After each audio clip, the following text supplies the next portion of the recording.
अब तक इंडिया गठबंधन के अंदर फूट देखने को मिल रही थी। अब तक हम देख रहे थे कि कुछ राज्यों में इंडिया गठबंधन पर बात नहीं बन पा रही है, लेकिन अब हम देख रहे हैं कि कुछ इसी तरह की स्थिति एनडीए की हो चुकी है। जैसा कि हम शुरू से ही देखते आ रहे हैं कि इंडिया गठबंधन में सीट शेयरिंग का मुद्दा इतना गरमाया कि कुछ राज्यों में बात आखिरकार नहीं बन पाई। आपको बता दें कि जो 40 से ज्यादा सहयोगी दलों के साथ एनडीए इस बार लोकसभा चुनाव में उतरने वाली थी, लेकिन इसी बीच अब एक फूट नजर आ रही है। पहले ओडिशा और अब पंजाब में। जी हाँ, जैसे कि हम सभी जानते हैं कि ओडिशा में बीजेडी और बीजेपी दोनों के बीच बात नहीं बन पाई, और अब पंजाब में भी कुछ इसी तरह की तस्वीर देखने को मिल रही है, जहां अकाली दल के साथ नहीं बन पाई बीजेपी की बात।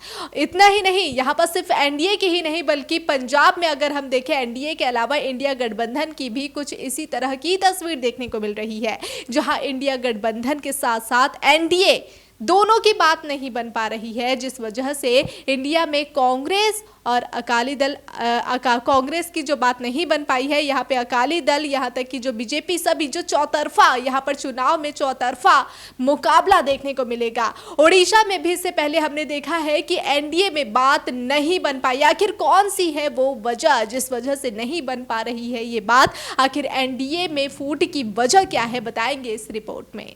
ओडिशा के बाद भारतीय जनता पार्टी की पंजाब में भी गठबंधन पर बात नहीं बन पाई। शिरोमणि अकाली दल के साथ उनका गठबंधन नहीं बन पाया, यानी बीजेपी राज्य की सभी 13 सीटों पर अकेले चुनाव लड़ेगी। पंजाब बीजेपी अध्यक्ष सुनील जाखड़ ने ये जानकारी दी। उन्होंने कहा कि शिरोमणि अकाली दल के साथ बीजेपी का गठबंधन नहीं होगा।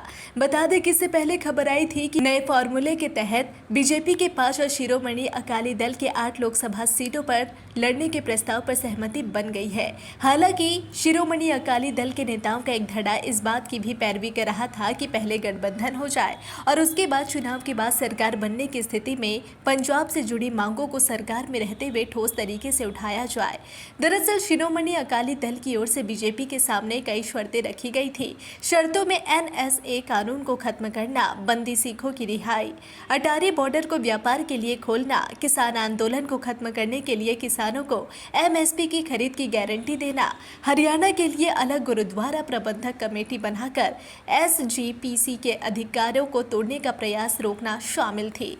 शिरोमणि अकाली दल केंद्र सरकार और बीजेपी से इन पर कोई ठोस जवाब चाहता था। बता दें कि लोकसभा की 543 सीटों के लिए 19 अप्रैल से 1 जून के बीच 7 चरण का चुनाव होना है।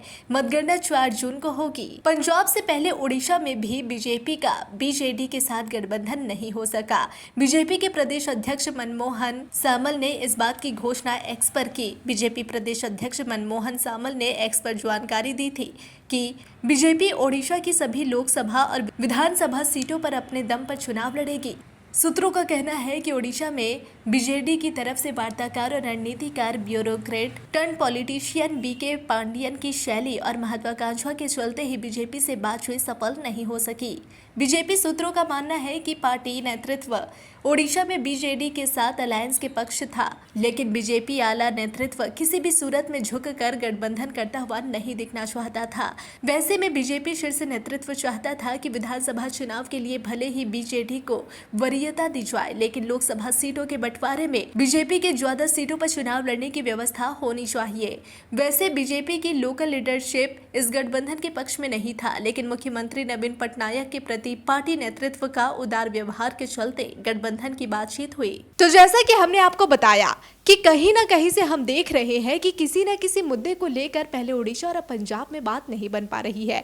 आज जब हमने देखा कि बीजेपी जो अध्यक्ष है वो ट्विटर हैंडल से पंजाब से जो शेयर करते हैं, इसे लेकर सभी की नज़र पंजाब की सियासत पर पड़ जाती है कि वहाँ पंजाब एक ऐसी जगह जहाँ पर ना तो इंडिया की बनी बात और ना ही एनडीए की बनी बात, तो फिर यहाँ पर कुछ अलग ही तस्वीर यहाँ देखने को मिलेगी। क्योंकि पूरे देश की सियासत पर अगर हम नज़र डालें तो यहाँ पर गठबंधन कर यहाँ पर मजबूती के साथ कहीं ना कहीं से सियासी पारा यहाँ पर चढ़ने लगा है। इंडिया गठबंधन को लेकर भले ही मुद्दा काफ़ी गर्माता आया, और इसी बीच जो हम हमेशा से कहते आ रहे हैं कि 40 से ज़्यादा सहयोगी दलों के साथ एनडीए इस बार लोकसभा चुनाव में चुनावी मैदान पर उतरने वाली थी, उनका कुनबा यानी एनडीए का कुनबा अगर हम देखें देखें इंडिया गठबंधन की तुलना में काफी मजबूत होता दिख रहा था, लेकिन इसी बीच अब एनडीए की स्थिति धीरे धीरे कहीं ना कहीं इंडिया गठबंधन की तरह होती चली है।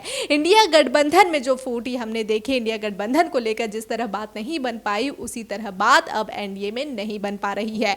लोकसभा चुनाव की तारीखों का भले ही ऐलान हो चुका है, अगले महीने से लोकसभा चुनाव होने हैं और जून में मतगणना होनी है, 7 चरणों में मतदान होना है और उससे पहले ही जो एक के बाद एक तस्वीर हम देख रहे हैं, एक के बाद एक जो खबर देख रहे हैं, कभी इंडिया गठबंधन को लेकर, कभी एनडीए को लेकर, क्या लोकसभा चुनाव शुरू होते होते तस्वीर कुछ और बदलने वाली, इस पर सभी की नजर टिकी हुई है और आपकी नजर टिकी रहे डिजिटल खबरीलाल पर, क्योंकि खबरें आपकी, नजर हमारी।